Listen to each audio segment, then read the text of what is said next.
Officer Greg Turner was the type of cop who thought he was untouchable. A veteran on the force, he had spent decades patrolling the streets of his small town, enforcing his own skewed sense of law and order. To him, minorities were always suspects, their very presence a justification for harassment. He believed his badge made him untouchable, and his record, littered with complaints of racial profiling and excessive force, had never faced serious scrutiny.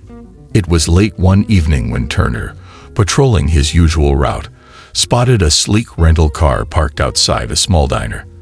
The car stood out in this quiet part of town, where most residents drove older vehicles. Suspicion flickered in Turner's mind as he slowed his cruiser to a crawl.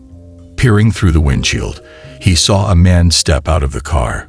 Black, athletic build, wearing a hoodie. Doesn't belong here, Turner thought.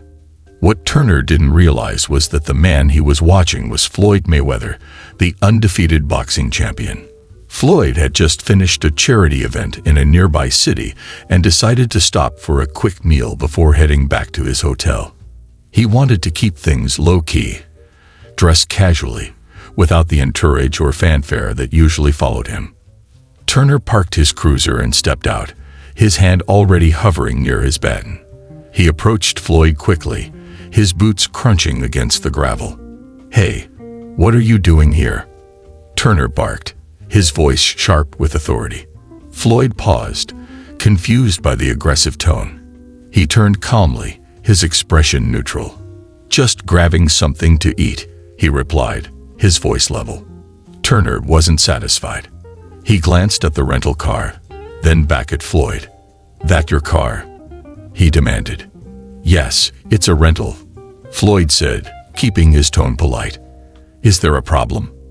Turner's eyes narrowed. He didn't like the way Floyd was so calm, so composed. In his mind, this was a challenge to his authority. "You got ID?" Turner snapped. Floyd nodded, reaching into his pocket to retrieve his wallet. But Turner's suspicion only grew. Before Floyd could hand over his ID, Turner cut him off. "You know what? You match the description of someone we're looking for," he said, his voice laced with accusation. "A stolen car, huh? That why you're driving this fancy thing?" Floyd blinked, caught off guard by the sudden escalation. "No," he said firmly. "This car is rented in my name. You're welcome to check it." But Turner wasn't interested in checking facts. To him, Floyd's calm demeanor only confirmed his bias. He stepped closer, his hand now gripping his baton. "I don't need you telling me how to do my job," Turner snarled. "Step away from the car." Floyd sighed softly, stepping back as instructed. He had faced situations like this before and knew better than to escalate. "Look, officer," he began, trying to de-escalate. "I'm just passing through town. There's no need for—" "Shut it," Turner barked, cutting him off. "You people think you can do whatever you want." Floyd's jaw tightened, but he kept his cool. "You're making a mistake," he said evenly. That simple statement seemed to ignite something in Turner. Without warning, he pulled out his baton and swung it hard against Floyd's side. The impact was sharp and loud, the force knocking Floyd a step back. Turner's voice rose, his words dripping with anger. "You people never learn, do you?" Floyd stumbled, clutching his side, but he didn't retaliate. His instincts as a fighter told him to defend himself, but his years of experience with prejudice told him restraint was the only option. Straightening slowly, he met Turner's glare with a calm, piercing gaze. "You're making a mistake," he repeated, his voice low and firm. Turner froze for a moment, unnerved by Floyd's lack of fear. Something about the way he stood, the quiet confidence in his words, sent a ripple of doubt through the officer's mind. But he quickly pushed it aside, convincing himself that this was just another thug trying to talk big. "You're under arrest," Turner snapped, grabbing for his cuffs. Floyd didn't resist as Turner roughly twisted his arms behind his back and locked the cuffs in place. Nearby, a waitress peered nervously through the diner's window, her hand hovering over her phone as she debated whether to call someone. As Turner shoved Floyd toward the back of his cruiser, he couldn't shake the unease creeping into his chest. There was something different about this man, something he couldn't quite place. But Turner was too blinded by his own arrogance to see the storm he had just unleashed. Officer Turner shoved Floyd Mayweather into the backseat of his cruiser with an air of triumph. He didn't care that Floyd had calmly offered his ID, or that nothing about his demeanor suggested criminal behavior. To Turner, this was just another opportunity to assert his dominance. Pulling up to the station, Turner yanked Floyd out of the car and led him through the back entrance. The younger officers on duty glanced over, some raising eyebrows at the sight of Floyd, who remained composed despite the situation. Turner didn't notice. He was too busy relishing the moment. "Sit down," Turner barked, shoving Floyd into a holding room. Floyd sat quietly, his eyes scanning the space before locking onto Turner's. That steady gaze was unsettling, but Turner masked his discomfort by snapping, "Don't look at me like that. You think you're smarter than me, huh?" Floyd said nothing. He simply folded his hands in his lap and waited, determined to find evidence that would justify his actions. Turner returned to Floyd's rental car. Rummaging through the trunk, he found a gym bag filled with workout clothes, boxing gloves, and a set of hand wraps. Turner frowned, tossing the gloves aside like they were trash.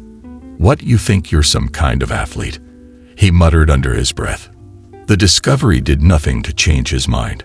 To Turner, Floyd was just another smooth-talking suspect trying to weasel his way out of trouble. He returned to the station, throwing the bag onto his desk with a scoff.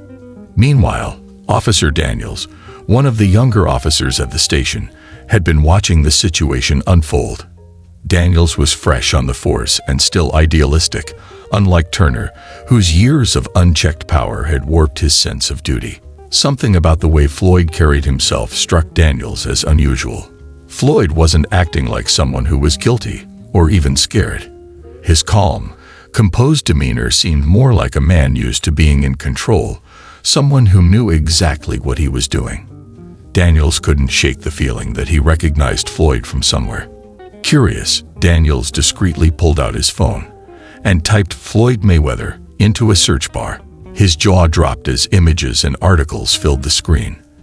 There he was, undefeated boxing champion, global icon, and philanthropist. Daniels scanned the articles, including a recent one about Floyd's charity tour, where he was visiting underserved communities to inspire young people. Daniels glanced back toward the holding room, his heart racing. That's him, he thought. He was sure of it. While Daniels was making his discovery, Turner was busy taunting Floyd in the holding room. He leaned against the doorframe, arms crossed, smirking down at his quiet detainee. "What's the matter? Cat got your tongue?" Turner sneered. "You thought you could walk into my town, break the rules, and get away with it? Guess again. I've been putting troublemakers like you in their place my whole career." Floyd met Turner's gaze, his expression unchanging. "You're wrong about me," he said evenly. Turner laughed, shaking his head. "You think you're special, don't you? Guess what? You're not. You're just another punk who thinks he's smarter than the law." Floyd didn't reply. He leaned back in his chair, his silence speaking louder than words. Turner shifted uncomfortably, but quickly masked it with another laugh. Daniels, now certain of Floyd's identity, approached Turner cautiously. Sir, can I talk to you for a second?" he asked. Turner turned, clearly annoyed. "What is it, Daniels?"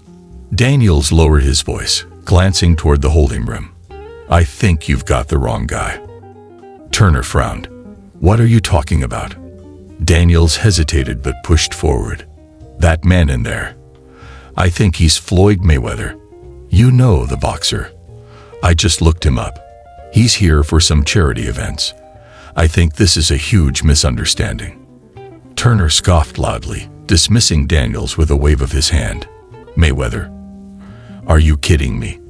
That guy's probably off in some mansion somewhere. You think he'd come to a place like this?" Daniels nodded. He does that kind of stuff, sir. He goes to small towns, supports local charities, works with kids. It's all over the news." Turner rolled his eyes, laughing harshly. "Oh, please. He's nobody. Just another punk trying to act tough. Don't be so gullible, Daniels." Daniels didn't argue, but the seed of doubt had been planted. As Turner stomped back to his desk, Daniels couldn't help but glance toward the holding room, where Floyd sat calmly, waiting. Something told him this situation was far from over, and that Turner was about to regret everything. The atmosphere in the station shifted dramatically when the front doors swung open. Two high-profile individuals strode in, a local business leader and a well-known journalist. Both carried an air of authority that immediately caught the attention of everyone in the room. Officer Daniels, already uneasy after realizing Floyd's true identity, straightened up at the sight of them. Officer Turner, on the other hand, barely looked up from his desk. "We're here to see Floyd Mayweather," the business leader announced, his voice firm and commanding. Turner's head shot up, his brow furrowed in confusion as he slowly rose from his chair. "Mayweather," he echoed, trying to process what he had just heard. "What are you talking about?" The journalist, an older woman with a sharp gaze, stepped forward. "Yes, Floyd Mayweather, the undefeated boxing champion, philanthropist, and global icon. We've been following his tour, and we received word that he was brought here. Where is he?" The room fell silent. A couple of officers exchanged wide-eyed glances. Daniel's throat tightened as he stole a nervous glance at Turner, whose face had turned a shade paler. Turner stammered, his usual bluster faltering. "He's in the holding room." But before he could finish, the journalist brushed past him, making a beeline for the holding room. Turner scrambled after her, his confidence visibly crumbling. The business leader followed closely, their presence a stark contrast to Turner's rattled demeanor. When the journalist reached the holding room, she stopped in her tracks. Her face softened into a warm smile. "Mr. Mayweather," she greeted, her voice laced with concern. "Are you all right?" Floyd looked up from where he sat, his calm composure unchanged. "I'm fine, thank you," he said with a slight nod. The officers watching from the doorway froze. Turner, standing at the back, looked like he'd been struck. The realization hit him like a freight train. The man he had just assaulted and arrested was Floyd Mayweather, one of the most famous athletes in the world. "I didn't know who you were," Turner stammered, stepping forward in a desperate attempt to salvage the situation. "If I had known." Floyd cut him off, his tone calm but firm. "It shouldn't matter who I am. Would you have treated anyone else differently?" The question hung in the air like a heavy weight. Turner's mouth opened, but no words came out. He had no answer. Floyd stood, his quiet strength filling the room. "I'm here on a charity tour," he said, addressing the journalist and business leader. "I came to this town to visit a youth center and promote nonviolence and education. Instead, I was profiled, assaulted, and treated like a criminal." The journalist's eyes flashed with outrage. She pulled out her phone and began recording. "Mr. Mayweather, do you mind if I document this? The public needs to know what happened here." "Go ahead," Floyd said, his gaze steady on Turner. The officer squirmed under the weight of his stare. As the journalist recorded, Floyd calmly recounted the events of the night, detailing how Turner had ignored his ID, fabricated accusations, and struck him with a baton without provocation. The business leader shook his head in disbelief, his expression a mix of anger and disappointment. Turner's once commanding presence had completely evaporated. He stood frozen, his hands twitching nervously. The other officers watched in stunned silence, some already stepping back to distance themselves from the unfolding disaster. The power dynamic in the room had shifted entirely. Turner, who had reveled in his authority just hours earlier, now stood exposed and powerless. And Floyd, the man Turner had underestimated, remained unshaken, a picture of grace and strength in the face of injustice. Within hours, the incident at the station became the talk of the town. And soon, the nation. The journalist's footage of Floyd Mayweather sitting calmly in the holding room, juxtaposed with Officer Turner's aggressive behavior, went viral. News outlets picked up the story, and social media exploded with outrage. The hashtag Justice for Mayweather began trending worldwide, drawing attention not just to Floyd's experience, but to the broader issue of racial profiling and police misconduct. By morning, Turner's career was in freefall. The police department, under immense public pressure, placed him on immediate administrative leave while launching an internal investigation. As more reporters descended on the small town, details about Turner's history of complaints for excessive force and discriminatory practices resurfaced. What had been swept under the rug for years was now under a glaring spotlight. Back at the station, as Floyd prepared to leave, Turner stood off to the side, pale and visibly shaken. His arrogance from the previous night had been replaced with the hollow look of a man realizing he was trapped in a situation of his own making. Floyd walked toward him, his expression calm yet resolute. "You thought hitting me would make you stronger," Floyd said, his voice steady but cutting. "But real strength isn't about fear. It's about respect.